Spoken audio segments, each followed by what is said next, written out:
حياة جئنا تبصرة. আসসালামু আলাইকুম ওয়া রাহমাতুল্লাহি ওয়া বারাকাতুহু। বিসমিল্লাহ ওয়াসসালাতু ওয়াসসালামু আলা রাসূলিল্লাহ ওয়া আলা আলিহি ওয়া সাহবিহি ওয়া মাওয়ালা, আম্মা বা'দ। আমাদের জীবনে কত বিপদ না ঘটে, চলতে ফিরতে, কাজে কর্মে, ব্যবসা বাণিজ্যে, চাকরি বাকরিতে, বাসা বাড়িতে, রাস্তাঘাটে এবং আমাদের সমাজে, রাষ্ট্রে কত ধরনের বিপদ ঘটে। আপনি আপনার নিজের বাসায়ও বিপদে পড়তে পারেন, বাসার বাইরেও বিপদে পড়তে পারেন, আমাদের সন্তানরা বিপদে পড়তে পারে। আমরা ভেরি রিসেন্টলি দেখেছি কত বড় ধরনের বিপদ হয়েছে। কিন্তু এই সকল বিপদ থেকে বাঁচার উপায় কি? আসলে বাঁচার একমাত্র উপায় হচ্ছে মহান আল্লাহ সুবহানাহু ওয়া তাআলার কাছে ধরনা ধরা।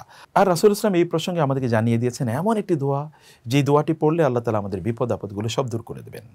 আসমা বিনত উমাইস রাদিয়াল্লাহু তাআলা আনহা তিনি বলছেন, রাসূল ইসলাম আমাকে বললেন, আলা উআল্লিমুকি কালিমাতিন তাকুলিহিন্না ইনদাল কারবি আও ফিল কারবি, আমি কি আপনাকে এমন কিছু কথা শিখিয়ে দেব, যখন আপনার বিপদ ঘটবে বা বিপদের কোনো আশঙ্কা দেখবেন, তখন আপনি এটা পড়বেন এবং আল্লাহ তাআলা বিপদ দূর করে দেবেন? তিনি বলেন হ্যাঁ। তখন রাসূল ইসলাম তাকে যেই দোয়াটি শিখিয়ে দিয়েছেন, সেই দোয়াটি হলো এটি, আল্লাহু আল্লাহু রাব্বি লা উশরিকু বিহি শাইআ। আমার সাথে বলুন, আল্লাহু আল্লাহু রাব্বি লা উশরিকু বিহি শাইআ। আল্লাহু আল্লাহু রাব্বি লা উশরিকু বিহি শাইআ।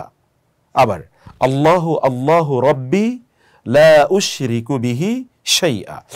আমরা একটু দেখি, আল্লাহু মানে তো আল্লাহ, আল্লাহু আল্লাহ, রাব্বি আমার রব, মানে আল্লাহ, আল্লাহই আমার রব।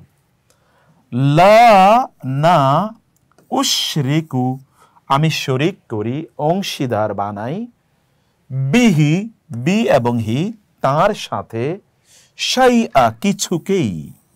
তার মানে আল্লাহ, আল্লাহই আমার রব, আমি তার সাথে কাউকেই শরিক বানাই না। অসাধারণ, তাই না?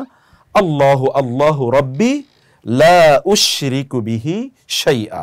আল্লাহু আল্লাহু রাব্বি লা উশরিকু বিহি শাইআ। এই হাদিসটি নাসিরউদ্দিন আলবানী রাহিমাহুল্লাহ তাআলা আস-সিলসিলা আস-সহিহা এর মধ্যে সহিহ বলে উল্লেখ করেছেন। এছাড়াও আপনি হাদিসটি পাবেন আবু দাউদে, সুনানে আবি দাউদে এবং সুনানে নাসাই সহ অনেক হাদিস গ্রন্থে হাদিসটি আছে। আরেকটি হাদিস ঠিক একই প্রসঙ্গে এসছে, সেটি আব্দুল্লাহ ইবনে আব্বাস রাদিয়াল্লাহু তাআলা আনহু বলেন, রাসূল সাল্লাল্লাহু আলাইহি ওয়াসাল্লাম আমার হাত ধরলেন এবং আমাকে বললেন, ইয়া বানি আব্দে মানাফ, ইয়া বানি আব্দুল মুত্তালিব, হে আব্দুল মুত্তালিবের পরিবার, ইযা নাযালা বিকুম বালাউন আও জাহদুন আও কারবুন, তোমাদের যদি কোনো বিপদ ঘটে, কোনো মুসিবত ঘটে, কোনো সমস্যা ঘটে, কোনো দুশ্চিন্তা যদি তোমাদেরকে পেয়ে বসে, তাহলে তোমরা ফাকুলু, তখন তোমরা বলবে, আল্লাহু আল্লাহু রাব্বি লা উশরিকু বিহি শাইআ। আল্লাহ, আল্লাহই আমার রব, তার সাথে আমরা কাউকে শরীক করতে চাই না। কত সহজ! অতএব বিপদ আঁচ করলেই এটি পড়ুন, বিপদে পড়লেই এটি পড়ুন, তাহলে দেখবেন আল্লাহ তাআলা ইমিডিয়েটলি বিপদ দূর করে দেবেন ইনশাআল্লাহ। আসসালামু আলাইকুম ওয়া রাহমাতুল্লাহ।